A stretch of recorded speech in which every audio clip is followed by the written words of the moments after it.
Hello, hello, testing 1, 2, 3. Hi, everybody. This is Bill Rand coming to you not from my normal office hours, which would be in my work office, but rather from my home office due to the snowstorm that's around us. And in fact, looks like we'll probably not be open tomorrow either, though I don't know that for a fact yet, but just everything else being closed seems to indicate that. Um, Nonetheless, we can continue with the online class thanks to the wonders of technology. We did have a little bit of a brownout here earlier, but hopefully the internet will stay up and running and we'll be able to continue to talk. Sorry, that was the YouTube live feed kicking in there. So if anybody's online, if anybody's watching, feel free to submit questions on the YouTube channel. Feel free to tweet at me. Feel free to send something by email, though I may not get to that till next week just because I can't check all these things at the same time. I do have some things to go over, and so hopefully we can get through some of these and what's going on. Okay, so looking at the notes for what I have. So the first thing, I did get week 2 up, except for one video, which I was hoping to add today, but unfortunately, not being able to go to the office caused a little bit of a cramp. If we're still not open tomorrow, I'll just go in and record it anyways, or get the lights or something so I can record it at home. That video we'll just be talking about is the practicum video, and week 3 will be up shortly after that. I don't like putting up a future week when I don't have all the content up for this week. So as soon as I get that done, I can put up the next week, and it'll kind of fall like dominoes from there. And I'll get the content up as quickly as possible. So let's hop over. I want to show you. Let's see if this works. Nope, it's not going to work because it's no longer the same one. So I'm going to show you on the Moodle what is going on this week.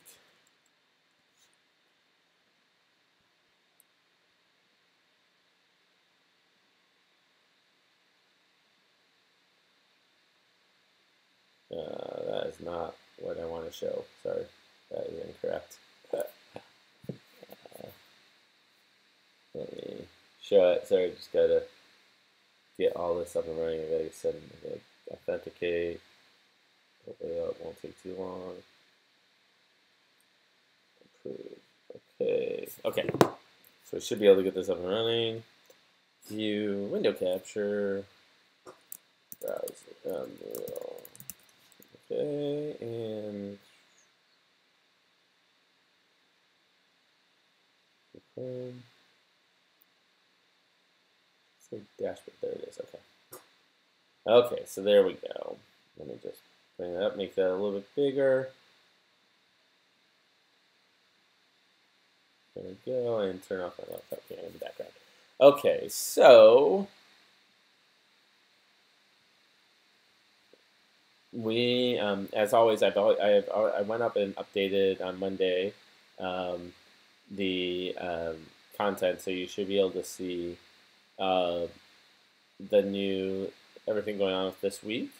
And at the top, I tried to do the thing that I always do of putting together what you need to concentrate on this week. So this week, assuming you've done week 1 at this point, right? You need to watch the week 2 videos 1 through 4. They're going to cover digital marketing strategy and components, and then digital marketing research, part 1 and 2. And then there's the slides are also up there as well. Now, in addition to that, there is a new discussion topic up on blockchain, right? Just to get you kind of read up. This is a really brand new technology. It was invented essentially for cryptocurrencies, but has since found uses outside of that, and there's some interesting marketing uses. So I'd like you to read that article. And unlike other, sometimes I put up an article and like literally that's all there is to read. This is a URL. It contains a lot of rich media, so it has a link to a video that's really good and some other discussion points. So you might want to dig in a little bit and read through it. And then there's some questions, and of course you'll answer all those on Top Hat. The next thing to do is, probably the most important thing this week, is to submit your team members by Thursday at midnight. If you don't submit a team member assignment and you're not listed on one of the other teams, then I will randomly assign you to a team, essentially, right? If, however, you have 5 people, you don't all need to submit the assignment, right? Just one person submitting the assignment that lists all 5 people involved is enough. And of course, and then I had a couple of questions came up, so I want to delve into the team participation assignment. By the way, the team participation assignment is way at the bottom. You go all the way down to assignments. There is team member request as one of the assignments, right? So you can fill that out pretty easily. I should turn on the rest of those. Okay, so that should all work great. There are some people who are posting in the team project folder who are looking for a team, right? So, or who have a team and are just looking for a couple of people to fill it out. So this is a great forum by which to discuss the team project issues, right? And to come up with good teams to join. So if you have additional questions, I would highly recommend going there and posting your requests there, okay? Let's see here. Another questions that came up. If you emailed your team to me, some people emailed the teams rather than submitting it on Moodle, please submit on Moodle, because otherwise there's a chance I won't remember the email or whatever, and I won't, if I have it all in one place, it's much less likely that something will be messed up with the assignments, okay? If you have no team and you can't find a team and you don't want to find a team or whatever, that's fine. Just submit the assignment as yourself and say that, and I will assign you to a team, essentially, okay? Yeah, okay. So that's it in terms of the team assignment questions. Again, we're looking for team sizes about 5. Hopefully most people can find a team along those lines, and that should work out well. And then the final thing on the list this week is to read chapters 1, 2, and 4. Those chapters are the ones that cover digital marketing strategy and digital marketing research. So if you want to read through as well, you can do that. Okay. I did want to mention one thing that's kind of like not in any of the assignments. Let me turn the camera back on. And that is, I've had a lot of emails. Well, I don't know. I've had a few emails this week with people who have really cool ideas about topics they want to cover or something along those lines. I love those emails. That's what I want to say, right? Like, send me more along those lines. If there's a particular topic you're reading about that's digital marketing related or an example, let me know. The way the class works, it's easy for me to work those in, especially if there's a good reading. It's easy for me to work that in as a reading assignment, and then we can have a discussion about it. But, alternatively, we can find other solutions as well. I will, by the way, I will, in the office hours and other things, I will cover the assignments eventually, right? So, like the augmented reality, I just want to give you a little bit of time to kind of go through them. So I try and delay it by a couple of weeks just to have not influence your thoughts on the matter, essentially, right? So I will eventually talk about them a little bit in the classes. Usually I do it about a month after I release the assignment, right? And that way you can hear my thoughts as well as to the assignments. And I'll do that during office hours, right? But I don't want to really do it early on. Because of the fact that I want to give you a chance to answer the assignment before I come in and tell you my thoughts on it, right? But anyways, the point I wanted to make is please do send me any ideas for additional reading assignments or things like that that you want to consider in the class, right? I'm happy to, if it's just. And it also could be like a viral video you really like or whatever, right? Something that's related to digital marketing, feel free to send it to me. I'll see if I can work it in to the class. Sometimes those examples work out really, really well. Okay, so it's really about you. You tell me what you want to cover in this class. I mean, I have some basic stuff I need to cover, but I can try and add in some stuff that's interesting. Okay? And then the final thing I want to talk about today is the survey results. So I put together, on week 2, you'll see the survey result PDF. Let me bring it up.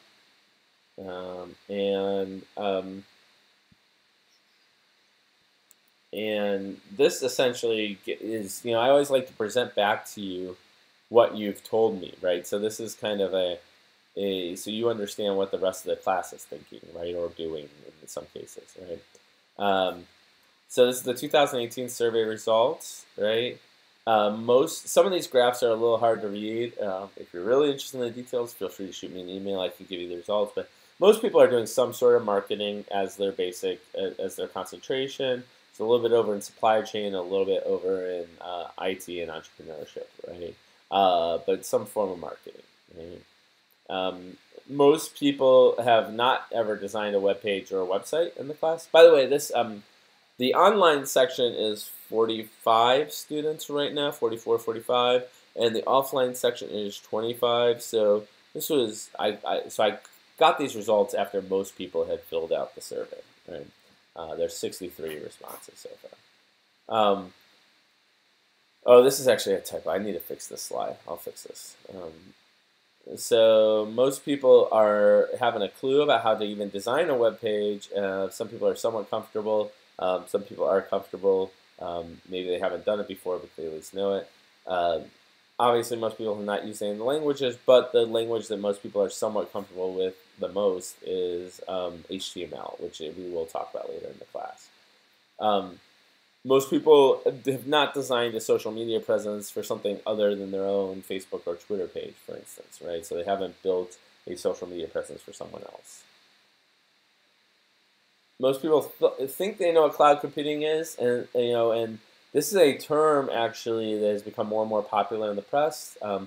Cloud computing is essentially a way of accessing shared resources that persist over time. Moreover, it usually gives you the ability to expand those resources automatically, so that when you're, for instance, and so one of the biggest cloud computing providers is Amazon Web Services. When you go from, let's say, 100,000 customers on your digital website to 1 million customers, right? Cloud computing would allow you to expand up naturally without having to worry about buying a bunch of new hardware and things like that. Because you're renting essentially the hardware in many cases. What term is used to describe a task by where a large number of people who solve part of the problem, usually online? Crowdsourcing was the answer I got. And I was looking for, and most people were in that space. In what year and this get into a little bit of a check to see what the knowledge is. If you remember from the slides, right, 1993 was the year that the first internet browser became publicly available. That was kind of the answer I was looking for, right? And there do seem to be some people who got it, but kind of there's answers a little spread over. That's partially probably because of the fact that the technology itself was developed earlier, and then when the first, there's some debate as to the answer to this question. Almost everyone got this right. What company provides complex statistical software, sometimes used in digital marketing, which was co-founded by a NC State alum. And I was looking for SAS, right? SAS is the company just down the street in Cary that was influenced by us. What new app from the creators of Vine created features a live quiz show? HQ or HQ Trivia is what I was looking for. I think this is a really cool new app, right? I mean, one of the cool things about it is that it gets almost 1 million people to tune in to their phones twice a day for a live event. Given the advent of DVRing everything and kind of not paying attention, it amazes me that this could kind of catch on as much as it has. Messaging. Part of the reason I brought up this is just to indicate there's a new kind of social media app framework. So the traditional social media app framework was the one-to-many framework, right? You post something on Twitter, many, many people can read it. You post something on Facebook, many, many people can read it. But now we're seeing this trend toward one-to-one or one-to-small group kind of communications. And a lot of those are based around what's sometimes called OTT technology, or an over-the-top technology. It essentially is sending SMS-like messages, but using the internet to do so, as opposed to using the traditional SMS architecture, right? And so, WhatsApp is in this space, Facebook Messenger is in this space, Viber is in this space, GroupMe is in this space, right? So there definitely are some different examples, and they're becoming increasingly popular. In what year was the first email sent out? So the answer I was looking for was 1971, right? Which quite a few people got. The exact dates, I'm never going to quiz you on this. This is just kind of like just seeing if people understand how old this is, right? One person, guessed as far up as 1999, right? But yeah, it was a much longer ago. If a friend sends you a link instead of finding what you want, you see a bad music video from the 1980s, then you've just been rickrolled, right? The most popular answer, I think, actually for us was spammed, right? And that's, technically, I guess you could call rickrolling a subset of spam. I'm bothered by someone who said John Bon Jovi, given the fact that, all of his stuff is absolute gold, so why would that have been a bad music video? But anyways. Rickroll was the answer I was looking for. YouTube. Name the popular YouTube channel features a group of guys competing in crazy sports, and the answer I was looking for was Dude Perfect, which most people got to some extent. Jackass, obviously. Another channel, I want to call it sports related, but I mentioned this question partially because just the amount of wealth being created by YouTube and other digital medium is purely amazing. These guys went from a bunch of guys just kind of recording videos around their house, playing around, to having like an entire warehouse that is devoted to their sports and their crazy sports, right? And doing everything from bottle breaking to bottle flipping to archery to all sorts of different stuff, right? And they now have this entire warehouse of things that allows them to record new videos, right? It's amazing to see groups of individuals come from these small places to those huge kind of impacts. According to a recent Pew study, what percentage of American adults have received a physical threat online? So I want to bring attention, especially in this day and age, to the fact that there's a lot of negative aspects of what goes on social media as well. And about 10% of all people have said American adults have claimed that they have been physically threatened online, right? You might think that's not huge, but still, 1 out of 10 people being threatened physically is kind of worrisome. And then, what percentage of American adults have been harassed online? The numbers that I had actually seen was that any harassment is about 41%, so most people got that right. Interestingly enough, the older individuals feel they've been more harassed. That number goes up to 56%, right? So there's a lot of harassment that occurs online. About half the population of the U.S. thinks they've been harassed at some point or another online, right? And that's just not something that should be happening. What was the most popular trending video on YouTube in 2017? It was this oyster mask video that is interesting. If you go type in oyster mask, you will see it on YouTube. It's compelling, but it's intriguing, and it's also interesting because I think it's one of the first non-US videos to be the most popular trending video on YouTube in a year, for a whole year, right? Of course, it's happened a little bit individually, like Gangnam Style and stuff like that, but not necessarily for a whole year. Who holds the record for the fastest time to reach 1 million followers on Twitter? Caitlyn Jenner is the answer to that, right? Which is fairly impressive, especially since that was obviously a brand new account, right? Well, the flipping of an object by a North Carolina high school student became a viral video sensation. That was a plastic water bottle, right? Essentially, I don't know if you've seen the video, but the student walks on stage, rousing applause. Everyone's going crazy. All they do is walk up and flip a bottle so it lands upright, and everyone goes insane. And of course, this has started a whole additional set of viral videos based around this idea of flipping bottles. So now we get into the usage part, right? Like, so actually more than 40% of you spend more than 20 hours a week on the internet, right? Which is large, right? And this is the number, and part of the reason why I asked these questions is I actually had these questions going back about 6 or 7 years now, and this fraction has gone up repeatedly over the years. At what age did you start using the internet? The median seems to be somewhere between about 12 and 18, right? So it's somewhere around here that most people are starting to use it. The truth of the matter is that this number is going down and down, lower and lower, right? Most people do have a Twitter account nowadays. Almost everyone has a Facebook account. One small note here, right? You will see reports again and again that young people aren't using Facebook anymore. But despite that, we're still seeing I think it's 12 is the earliest you can get a Facebook account, or 13, 12 or 13. In the 12 to 13 to 21-year-old category, we're seeing almost 100% adoption of Facebook, right? So despite claims every year that young people don't use Facebook, they might not use it as much, they might use it in different ways, but they still have their account. And over half of the people actually do use Pinterest, which I found interesting. I thought that was a slowly dying medium, but it's apparently picking up a little bit. And the same with Instagram. Instagram is growing, right? LinkedIn, almost 94%. The greatest adoption we saw in the class, of course, was on LinkedIn, which makes sense. You're in an MBA class. You're trying to get that good managerial job, right?